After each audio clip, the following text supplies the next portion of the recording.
Welcome to Currents Up Close. My name is Sid Morris, and today we have a very special program for you.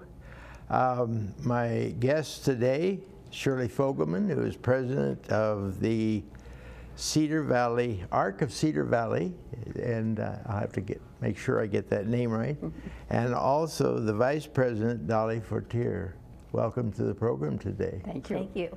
We're going to be talking about the 60-year celebration of the Arc of Cedar Valley, and I'm glad you're here. And let's start out talking about an anniversary that you're going to be celebrating in September. And so let's start out. Who's going to talk about that? Shirley, she's president. Shirley, okay, Shirley.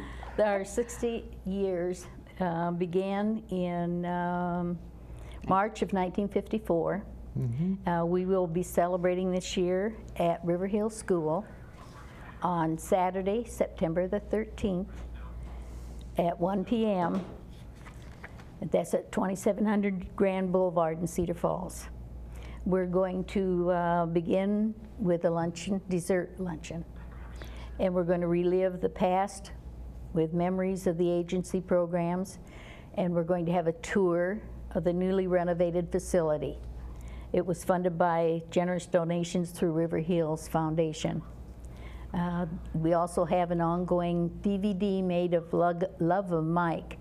I think many people will remember that. KWWL published that several years ago. And then we hope to visit with longtime members and staff and just go through our history. Have a good time. Yes. Right. And how do people, are there reservations or No. what do people do? Everybody's welcome. It's an open house. Right. An open house at River Hills. Yes. Well, that'll be nice. The more the merrier. Yeah. 20 years ago, I finished 10 years as administrator at River Hills. And so I'm looking forward to that.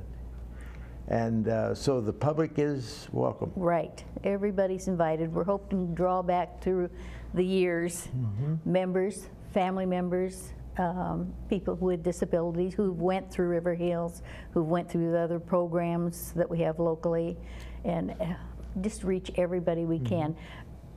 Also young parents. And maybe are looking for what will be available to their children down the road and so forth. So any of the young parents would we would welcome them. Right. And of course students that graduated over the many years. Yes. And I hope we get into talking about River Hills and its history today too. But that's a big part of. But our main focus today is to focus on the 60th anniversary. What are the hours of the? We start at 1 o'clock, and we'll go until the last tour person is done. We'll stay as long as they do. Okay. Good. Well, we're hoping it will be like a family reunion, because when we first started, and the people who have been members of the Arc are it's like one big family. And so we're hoping that we'll have all those people come back. One of the things about River Hills, and I just want to throw this in because I'm very knowledgeable about River Hills.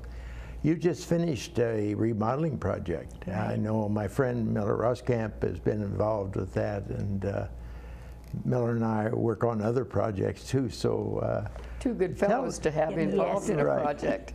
Tell us about the things that they're doing right now to upgrade and modernize. Well, actually, I just had a small tour. I haven't been there. When I was out there, they were still working. So I have not seen the inside either. I'm looking forward to what it's going to be like. Going to be new for you too. Yes. Well, that'll be great.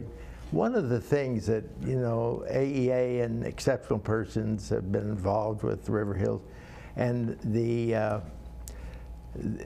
upkeep of that building has been, I think, very, very good.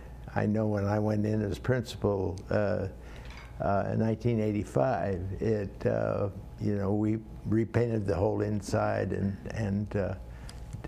everyone seems to look out for River Hills. We hope so. Special place. Yes. Yes, it is. We've had a couple times that we we had to go to bat with the legislature Okay. and convince them this is what we want. Let's talk a little bit about the ARC and Black Hawk County ARC, and let's talk about that a little bit. What it is, some history of that, and its how it gets started, and its mission, and so on and so forth. Well, the ARC of Cedar Valley is, first of all, it's an advocacy association. We advocate for people, for our people who are in need of services and so forth. We don't provide the services, we advocate for people with cognitive and developmental disabilities. And we were founded in March of 1954 when a group of parents and other interested parties came together in March of 1954, that long ago, 60 years obviously. And Sid, you may know some of the people that were at that meeting. I'm sure you do. We had James and Helen Henderson. Helen went on to do marvelous things through the years. Ralph and Barbara Emerson, Melvin and Vivian Jensen, or Bid as we called her. There was also a Lloyd Boileau, George McGee, Mr. and Mrs. O'Toole, and a young woman by the name of Mrs. Adams, who became very important with our group. The organization was founded as the Association, Black Hawk County Association for Retarded Children, a word we don't use anymore. In time, we became the Association for Retarded Citizens of Black Hawk County, dropping the word children because our people grow older just as we do and have the same types of problems as we do. They're not perpetual children. We became the ARC of Cedar Valley a few years ago when some of the nearby counties folded, their units folded. They were no longer able to support a membership, and asked us to take care of the needs in their counties, which we did. And by the way, the ARC is spelled with a capital A, small r, small c now.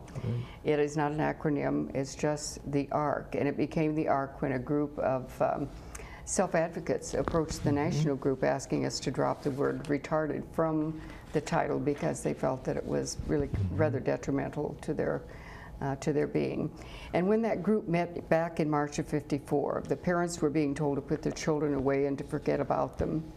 The institutions that were taking care of the children were located in Woodward and Glenwood, and they were literally warehoused. There just was not enough space, and there were really no services to speak of. It was a very difficult situation for people who wanted to help, and as well as for the parents and for the children. And what the parents and the people who were there at that first meeting wanted to do was to provide an education for their children, which would lead to work opportunities and to be able to live in their own communities. Right. I remember that very distinctly because one of the concerns we had in the area of special services for kids were the fact that those Glenwood and Woodward were institutions, and they talked about institution at that time. That has changed, I think, now, but at that time, that was one of the options for severe and profound handicap. And it was the option that most medical people recommended. When you found out your child had a disability, their first recommendation was to send them to Woodward or River Hills rather than keep them home. And of course, we had a lot of parents that thought our children can do more than this. We should be able to handle them at home. That's right, yes. And also handle them in school. Yes. And, that was another step. I remember that very distinctly because I started teaching in 1954. So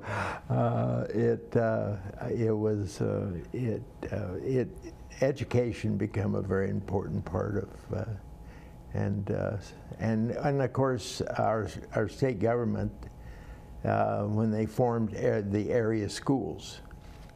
And and I don't want to go too far into that because we could spend a whole program on that law and how important it was to serve kids educationally and keep kids at home and so on and so forth. But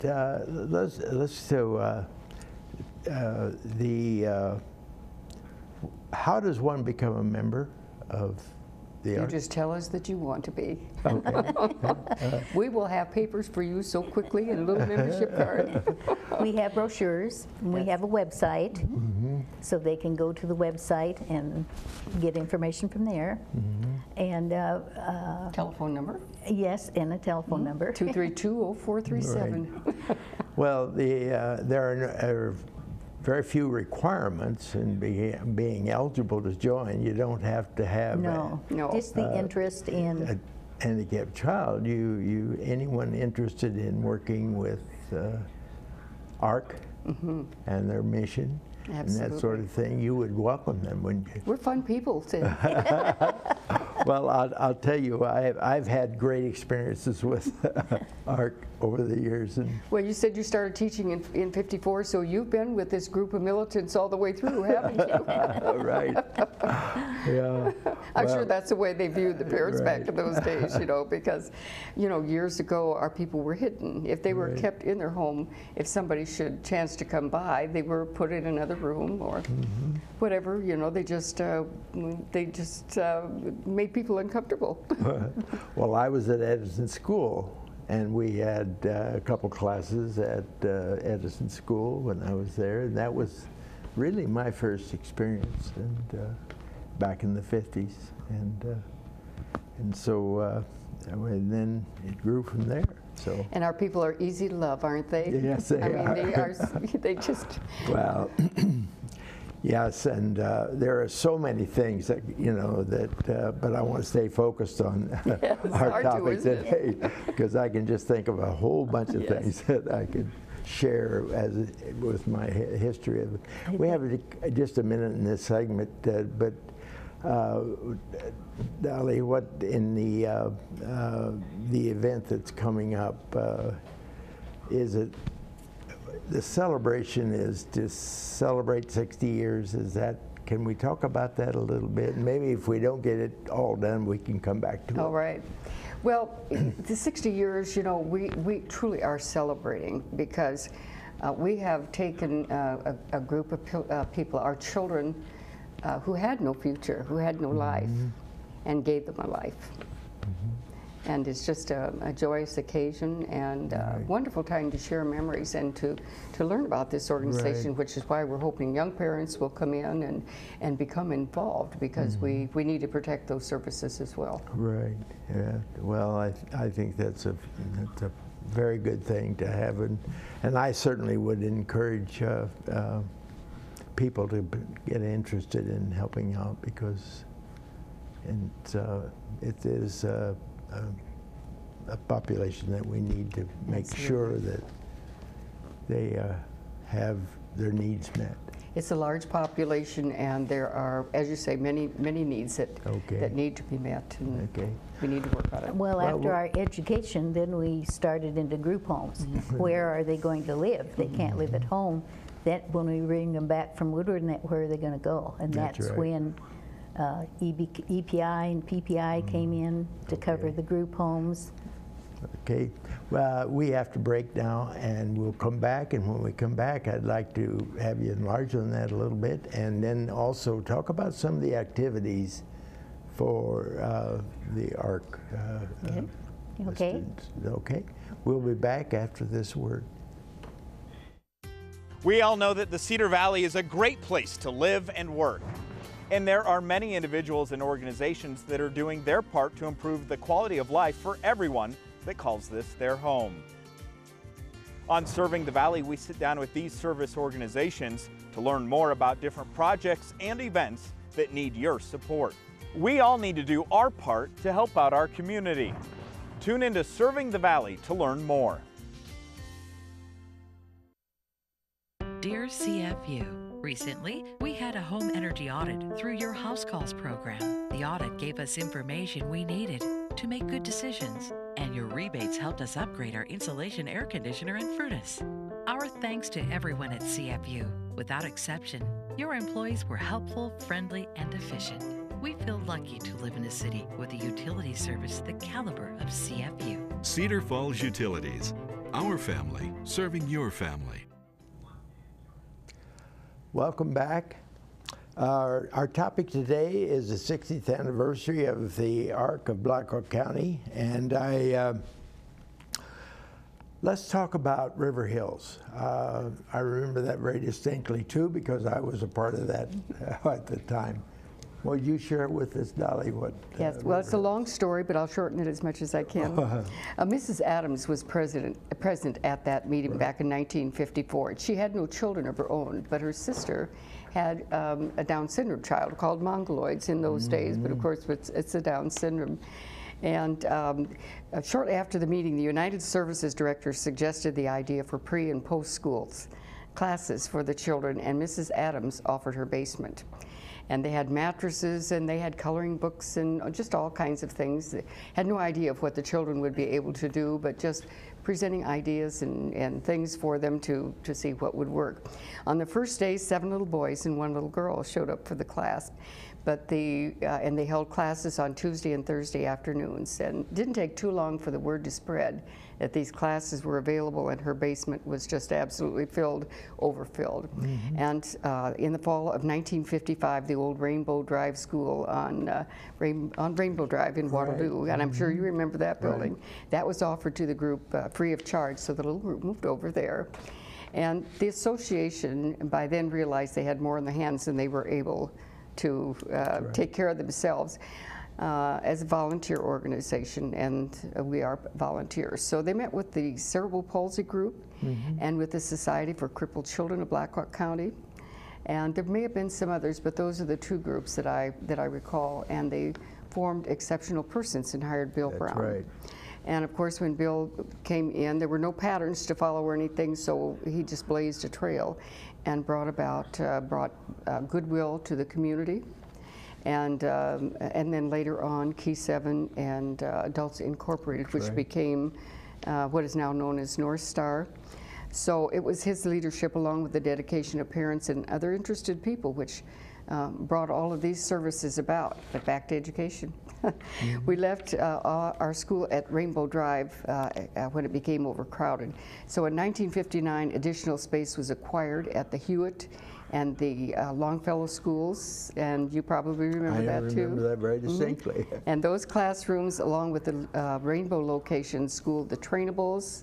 Remember the trainables, the educables, and the more severely challenged children went to classrooms over in the old Salvation Army headquarters, neighborhood headquarters down near the river on Hawthorne Avenue, and that's where they were located when I learned about it. And transportation at this time was provided by parents and relatives, and also by the Junior League women, used their own cars. That's right. And they eventually purchased a used school bus for our folks. And of course that eventually grew. I know in 1969 we had 18 buses. That's right. And I know it's, yes. And now these days I'm sure that's different. We discussed that a little bit earlier with the children now in public schools as well as River Hills. So all the things change, you know. But in January of '64, schooling moved to the basement of the First Lutheran Church on High Street there in Waterloo. It's where my Julie girl started. And very soon we needed additional space there. I mean, this group just grew by leaps and bounds. And so we acquired more space at the nearby Grace Methodist Church. And we just needed a school. And the timing was perfect because the Minnie Crippen Foundation was looking for a project. And we had federal dollars at that time that was available to us for $296,940 if we could get matching funds. And so we worked with the Minnie Crippen Foundation, and very soon the announcement was made of an $800,000 school. That's right. That wouldn't build much of anything today, would it? Yes. But 80 acres of the Hartman Reserve was purchased on which to build the school, and I'm sure you were probably part of all those goings on back then. And River Hills includes 24 classrooms. It has a lounge, a library, kitchen, dining room, offices, and recreation area, including a therapeutic pool, which had wonderful stories behind that as well, too. And bids began May 15th of 1966. Contracts were let on June 10th. And the doors opened to River Hills on September 5th, 1967. That's right. Yes. It was great. Remember that day? It was a great day. Oh, everybody was there. Yes. Oh, we celebrated. So we had now achieved an educational facility for our children and had more goals yet to meet. And the neat part of it is it's still operating, Yes. doing well, Yes. and many of the counties in Iowa lost their program that Yes. was similar. Yes. That was Well, in the beginning, we had people from all over the world. River Hills in our area, the services that we gave to people with disabilities. That's right. They came from all over the world. We used to, well, part of the art was to give tours.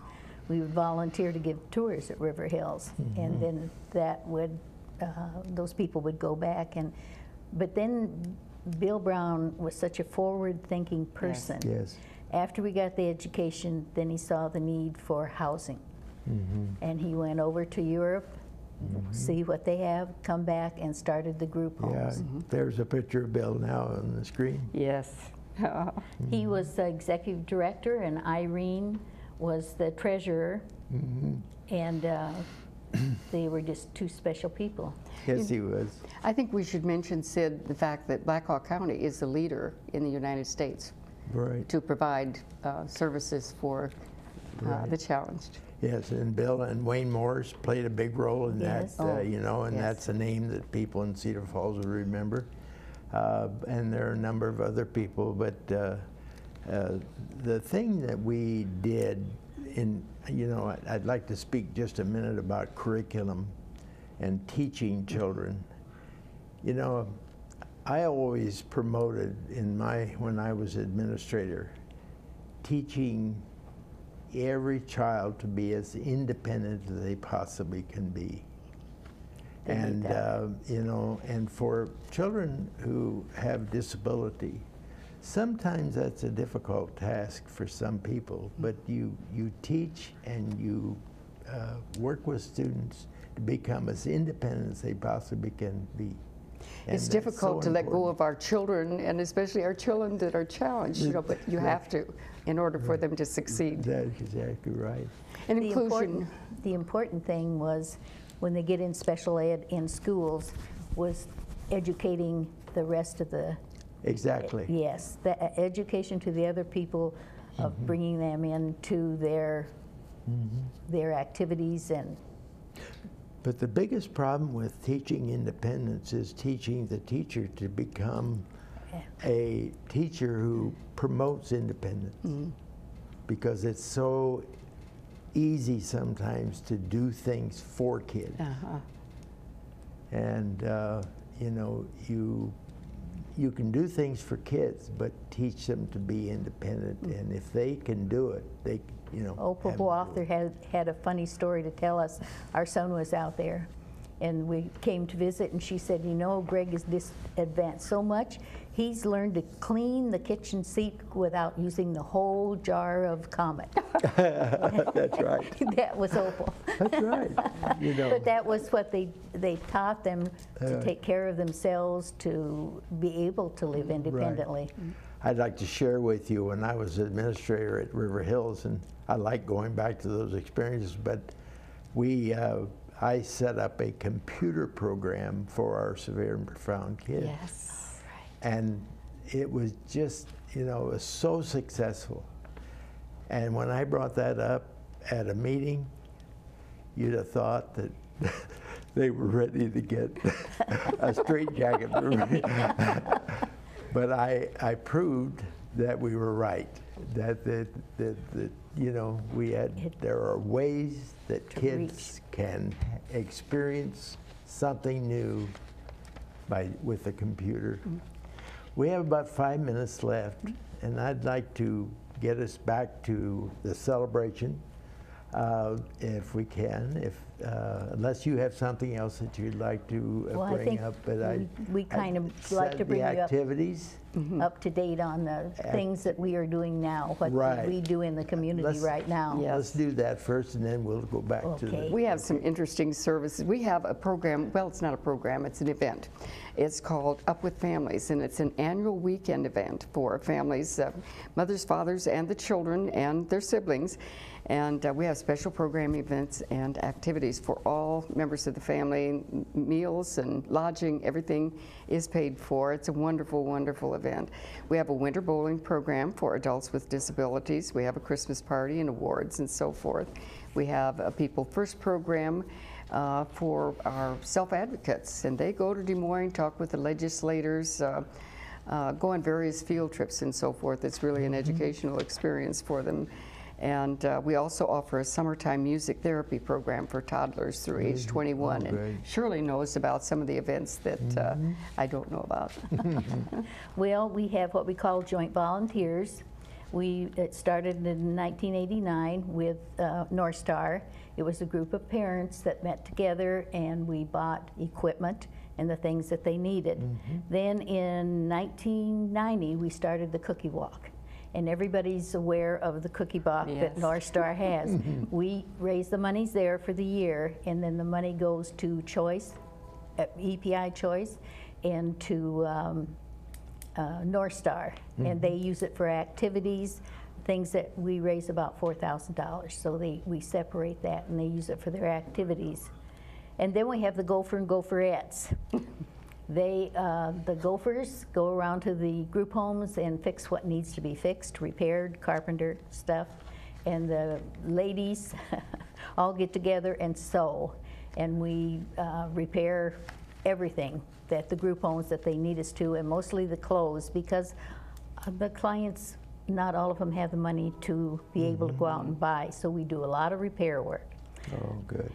And there was quite a few $1,000s that they figured that your group saved. At one time they figured about $50,000 that we saved EPI in our Gopherette group.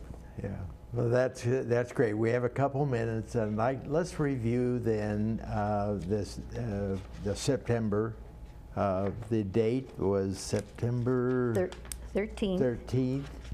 And at River Hills. At River Hills. At 1 o'clock. At 1 o'clock. The big thing, we're going to have a program of, like we've been going through here pretty much, but then the big thing is a tour of River Hills and the refurbishing. So there'll be people that'll give people tours in the building. And will there be one general kind of session, or? Yes, as you come in, you go to the lunchroom. In the lunchroom. And that's where we'll have our lunch and our meeting, and then they will have the tour around. Yes. Well, I just want to remind everyone, our listeners, that everybody in the community is welcome. Yes. And you don't need to call ahead. No. You want to pull out on Rainbow Drive. Yes. River Hills School, and go in, and you're welcome. Yes. Yes. Right? Absolutely. The more the better. We want to make 60 years is a long time for an agency. Well, I just, we have just a second or two left, but I'd just like to thank you ladies for being here today and doing this. You can't imagine how good I feel about having an opportunity to talk about River Hills, because I had 40 years of education, but 10 of them were at River Hills, and I truly enjoyed my stay there at that time. Then you can come down and go down memory lane with us. Yes. That's right, I will. We'll be looking for you. We'll come after if you aren't there. Okay. Okay, well, I want to thank you, and I'll be a little late because I have to give a little talk in Des Moines that morning, but I'll be back. So Good. Thank you for being with us today. Thank you. Thank Thank you. you for That having us. concludes our program for today, and thank you for joining us.